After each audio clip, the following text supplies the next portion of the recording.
जय हिंद दोस्तों। आज हम हिस्ट्री के बहुत ही इंपॉर्टेंट सेगमेंट महाजनपद के बारे में चर्चा करने वाले हैं, जो कि पेपर के पॉइंट ऑफ व्यू से इतना इंपॉर्टेंट है। चाहे वह Uttar Pradesh public service commission हो, उत्तर प्रदेश में टीजीटी पीजीटी की जो भी फिलहाल वैकेंसी आई है उनके लिए हो, केंद्रीय विद्यालय, Navodaya Vidyalaya, Rajasthan public service commission में जो लेक्चरर ग्रेड की पेपर होती है, नेट, यानी इस तमाम नेट का पेपर तो हो चुका है, लेकिन जब कब जो अभ्यर्थी इसके लिए तैयारी कर रहे हो उन सब के लिए मील का पत्थर साबित होगा।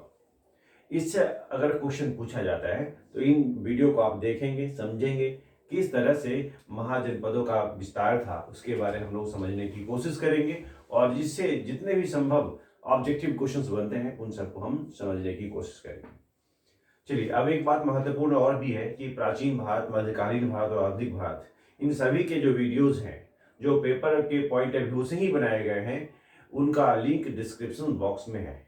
प्लीज़ आपसे एक रिक्वेस्ट है कि उसको आप जरूर देखें और समझें और अपने मार्क्स को निश्चित रूप से इम्प्रूव करने की कोशिश करें।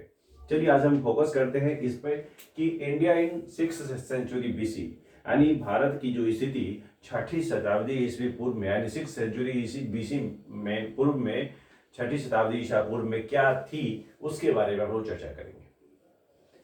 आपने मगध का नाम सुना होगा। मगध आखिरकार इसका शुरुआत कहाँ से हुई उसके बारे में समझने की कोशिश करेंगे। चलिए, हम समझते हैं क्या है महाजनपद। आपने नाम सुना है महाजनपद। इससे पहले थोड़ा सा कुछ बता दूं मैं आपको कि जिस तरह से हमारे पूर्वज आर्य थे, आर्य जिसका मतलब श्रेष्ठ से होता है, कुल श्रेष्ठ, आई मीन जो सीनियर होते हैं उनको हम बोलते हैं, उनका धीरे धीरे विलय हुआ। आर्य का विलय होने के बाद जनपद का विस्तार महाजनपद के रूप में होने लगा। जिस तरह से आपने देखा होगा हमारे आज वर्तमान में 28 राज्य और 8 केंद्र शासित प्रदेश हैं, ठीक उसी तरह से उस समय में भी जनपद और महाजनपद में बंटवारा हुआ था। अब हम महाजनपद उस समय चूंकि 16 थे संख्या में, उनके बारे में विस्तार से चर्चा करेंगे। उसकी राजधानी क्या थी, उसके महत्वपूर्ण केंद्र क्या थे, उसमें क्या वास्तविकता क्या थी, तो यह समझना है 16 महाजनपद के बारे में। इस वीडियो में हम लोग इसी पर फोकस करेंगे, किस तरह से वहां की व्यवस्था थी। राजनीतिक व्यवस्था और आर्थिक व्यवस्था दोनों मिलाकर के वहां पर कला कौशल का बहुत ही विस्तार हुआ था, जो कि एक चरम सीमा पर पहुंचा, जिसके कारण ही भारतीय इतिहास के उद्भव का समय समझा जाता है 6ठी शताब्दी को। 6ठी शताब्दी ईसा पूर्व जो है इस भारतीय इतिहास में एक महत्वपूर्ण स्थान रखता है। अब चलिए महाजनपद की चर्चा करते हैं। 16 महाजनपदों की कुल संख्या कितनी थी? 16 थी। इतना याद कर जाना है। जिस तरह से हम लोग स्टेट्स और यूनियन टेरिटरी याद रखते हैं, ठीक उसी तरह याद कर जाइए कि 16 महाजनपद थे। जन का मतलब लोग, लोग से बना समूह जनपद हुआ, और जनपद में एक बड़ा समूह महाजनपद कहलाया। इस तरह से महाजनपदों की संख्या क्या होगी? 16 थी। यह प्रश्न में कभी कभी स्ट्रेट फॉरवर्ड क्वेश्चन आता है कि जनपदों की, महाजनपदों की संख्या कुल कितनी थी? 16 थी, जिसका उल्लेख, अब इसके बारे में चर्चा कहाँ मिलती है? बौद्ध ग्रंथ, याद रखिएगा, बौद्ध ग्रंथ अंगुतर निकाय, याद रख लेना प्लीज, कि इन महाजनपदों के बारे में चर्चा, क्योंकि हम इतिहास को जानने के लिए हमारे पास साहित्यिक स्रोत है, पुरातात्विक स्रोत है, तो साहित्यिक स्रोत के माध्यम से इसके बारे में जानकारी प्राप्त हुई है। अंगुतर निकाय, याद रखिएगा, बौद्ध ग्रंथ से संबंधित है अंगुतर निकाय। महावस्तु एवं जैन ग्रंथ, यह भी याद रखना है, भगवती सूत्र, इन दो चीजों का आप ध्यान रखिए। अंगुतर निकाय और भगवती सूत्र, यह दो साहित्यिक स्रोत के रूप में समझा गया, जिनके आधार पर इन 16 महाजनपदों के बारे में विस्तृत जानकारी मिलती है।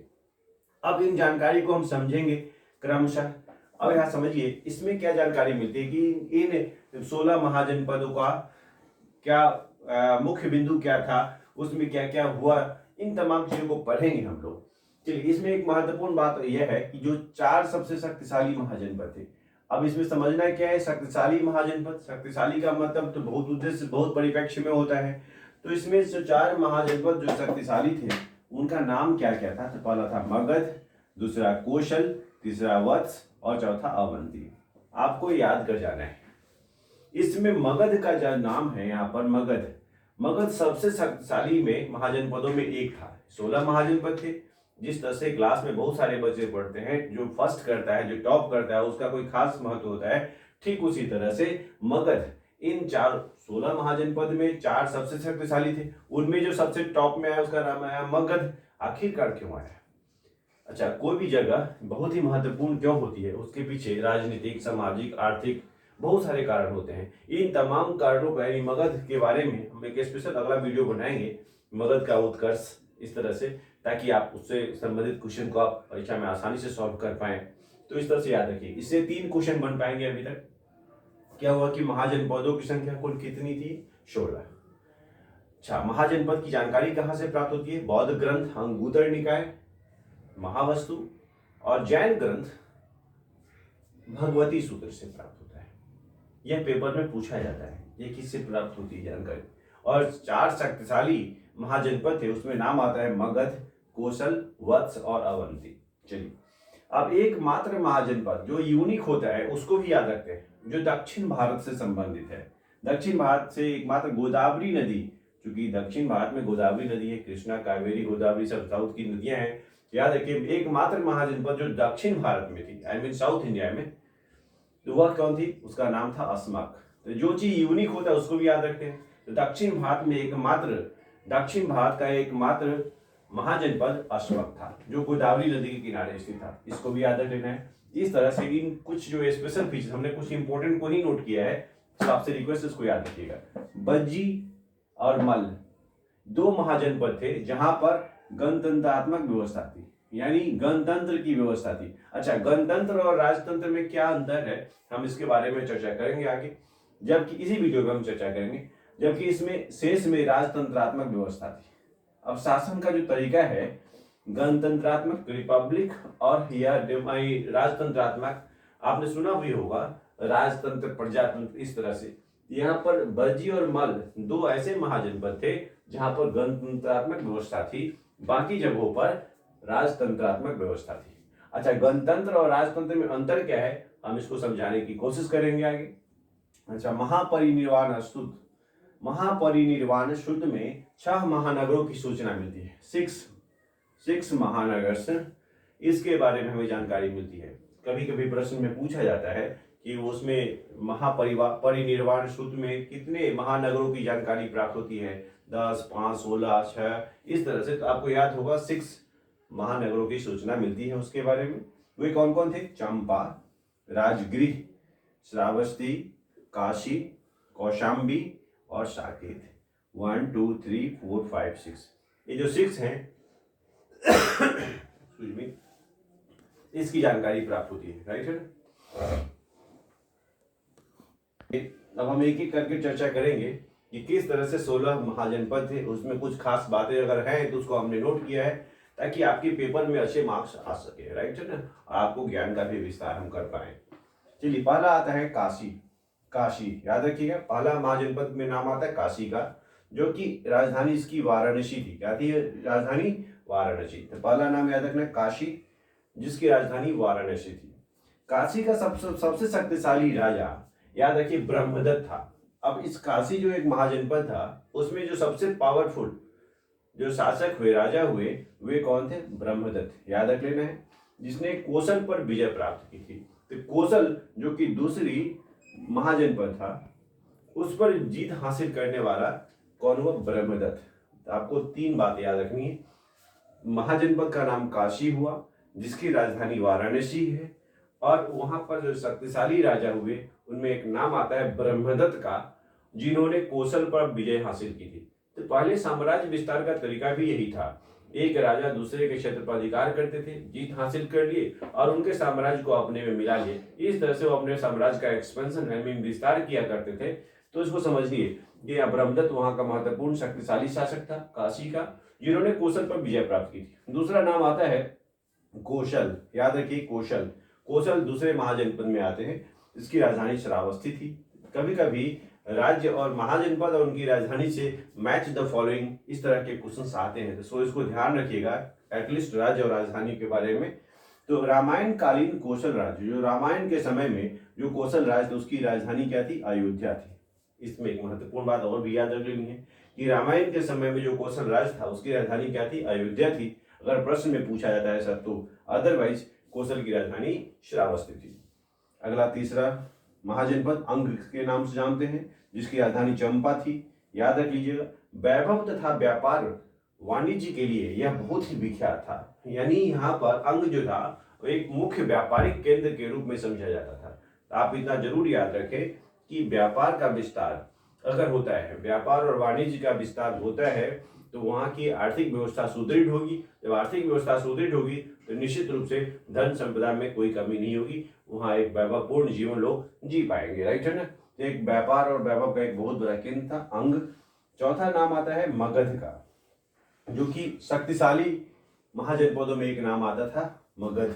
याद रखिएगा, मगध राजगिरी, जिसकी राजधानी राजगिरी थी, जिसको गिरिब्रज के नाम से भी जानते हैं। मैंने ऐसा लिखा है ताकि आपके पेपर में अगर कोई क्वेश्चन आता है गिरिब्रज दे दे तो आप कंफ्यूजन ना हो आपको। गिरिब्रज, उसी को हम राजगिरी के नाम से जानते हैं। बाद में इसका स्थानांतरण हुआ पाटलिपुत्र, उन्होंने राजधानी बदल दी और पाटलिपुत्र रख दी। यह उत्तर भारत का सर्वाधिक, उत्तर भारत, अभी हमने कुछ देर पहले बताया था असमक के बारे में, जो दक्षिण भारत में एकमात्र महाजनपद था। इसका मतलब बाकी और जनपद जो थे वो उत्तर भारत में थे, उनका विस्तार भी उत्तर भारत में हुआ था। तो उत्तर भारत का सर्वाधिक शक्तिशाली महाजनपद कौन हुआ? मगध। यह बात महत्वपूर्ण है, याद रखिएगा। तो उम्मीद करता हूं कि इन तमाम चीजों पर आप एक कंप्लीट ग्रिप बना चुके होंगे। अब कुछ और भी महाजनपद है जिसके बारे में हम लोग चर्चा करते हैं। वज्जी, अगला नाम आता है वज्जी का। वज्जी में क्या है, यह इसकी राजधानी वैशाली थी। याद रखिएगा, वज्जी एक मुख्य जनपद में आता है, इसकी राजधानी वैशाली थी और यह 8 राज्यों का संघ था। 8 राज्य मतलब राज्यों को मिलाकर, छोटे छोटे राज्य जो हैं उनको मिलाकर के एक कंबाइंड रूप से यूनियन बनाया गया, उसको नाम दिया गया वज्जी या 8 राज्यों का संघ। कभी कभी आता है कि वज्जी कितने राज्यों का संघ था, तो 8 राज्यों का संघ था। मल्ल, अगला नाम आता है मल्ल का। मल्ल प्रथम, ये 2 भाग में बटा हुआ था, प्रथम भाग और द्वितीय भाग। एक्चुअली ये दोनों उत्तर प्रदेश के गोरखपुर और देवरिया क्षेत्र का हिस्सा है। उत्तर इसका प्रथम भाग जो उसकी राजधानी कुशीनारा और द्वितीय भाग जो उसकी राजधानी पावा। याद रखिएगा, आपने पावापुरी का नाम सुना होगा, तो कुशीनारा और पावापुरी। याद रखिए, उत्तर प्रदेश का गोरखपुर देवरिया क्षेत्र का हिस्सा है। यानी मल्ल क्षेत्र जो है वह प्रथम भाग उसकी राजधानी कुशीनारा और द्वितीय भाग इसकी राजधानी पावा है। याद रखिए कहाँ पड़ता है, उत्तर प्रदेश के गोरखपुर और देवरिया क्षेत्र से संबंधित है। 7वां नाम आता है चेदी। याद रखिए, सोथिवती, कुछ नाम अजीब सा होता है लेकिन उसको याद रखना है आपको। सोथिवती, तो इसकी राजधानी क्या थी? सोथिवती। महाभारत काल में यहाँ का प्रसिद्ध शासक शिशुपाल, याद रखिएगा, चेदी सोथिवती इसकी राजधानी थी। और महाभारत के समय में इस यहाँ का जो प्रसिद्ध शासक था वह था शिशुपाल, जिसका वध कृष्ण ने किया था। याद रखिए।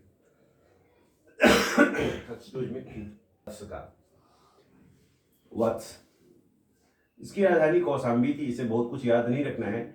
यहाँ पर जो मुख्य शासक के रूप में जाने गए वह नाम था उनका उदयीन। उदयीन, याद रखिए, कौशाम्बी। अच्छा, 9th जो स्टेट महाजनपद है उनका नाम जो है वह कुरु, जिसकी राजधानी इंद्रप्रस्थ है। आपको पता है दिल्ली का पुराना नाम इंद्रप्रस्थ नहीं था। बुद्ध के समय यहाँ का राजा कौरव्य था। याद रखिएगा प्लीज, इसको बहुत महत्वपूर्ण रूप से समझिए कि कुरु की राजधानी क्या थी? इंद्रप्रस्थ। यह भी 2 भागों में बटा हुआ था, उत्तरी और दक्षिणी। उत्तरी पांचाल की राजधानी अहिच्छत्र था और दूसरी काम्पिल्य।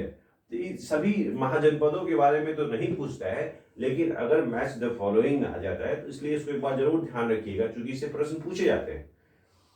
अच्छा, अगला नाम आता है मत्स्य। मत्स्य जो है, क्योंकि यह एक महाजनपद में महत्वपूर्ण था और विराटनगर जो कि राजस्थान का हिस्सा है, भरतपुर वाला इलाका, तो इसकी राजधानी वहां विराटनगर थी। अगला नाम आता है शूरसेन, जिसकी राजधानी मथुरा, जो कि यूपी से ही संबंधित है। शूरसेन बुद्ध काल में यहाँ के राजा अवंती पुत्र थे। क्या थे? अवंती पुत्र। आप समझ लीजिए यहाँ के राजा कौन थे? अवंती पुत्र। असमक, जिसके बारे में भी बहुत बार चर्चा किया मैंने, कि दक्षिण भारत का एकमात्र महाजनपद था जिसका नाम था असमक, जिसकी राजधानी पोतन या पोटली के नाम से जानते हैं। यहाँ राजतंत्र की स्थापना, अभी मैंने बोला था गणतंत्र और राजतंत्र, इसके बारे में हम अंतर स्पष्ट करने की कोशिश करेंगे ताकि आपके मन में जो कंफ्यूजन है वह सब क्लियर हो पाए। यहाँ पर राजतंत्र की स्थापना इक्ष्वाकु वंशीय शासकों के द्वारा की गई थी।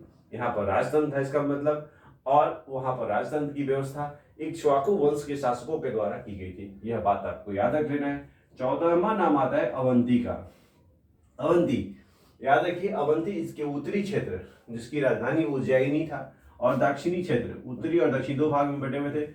उज्जैनी और दक्षिण क्षेत्र महेशमती, दोनों नाम याद रखिएगा क्योंकि बहुत इंपॉर्टेंट है। और यह जो था राजनीतिक दृष्टिकोण से और आर्थिक दृष्टिकोण से एक महत्वपूर्ण नगर था। राजनीतिक दृष्टिकोण से और आर्थिक दृष्टिकोण से बहुत ही महत्वपूर्ण क्षेत्र था, नगर था।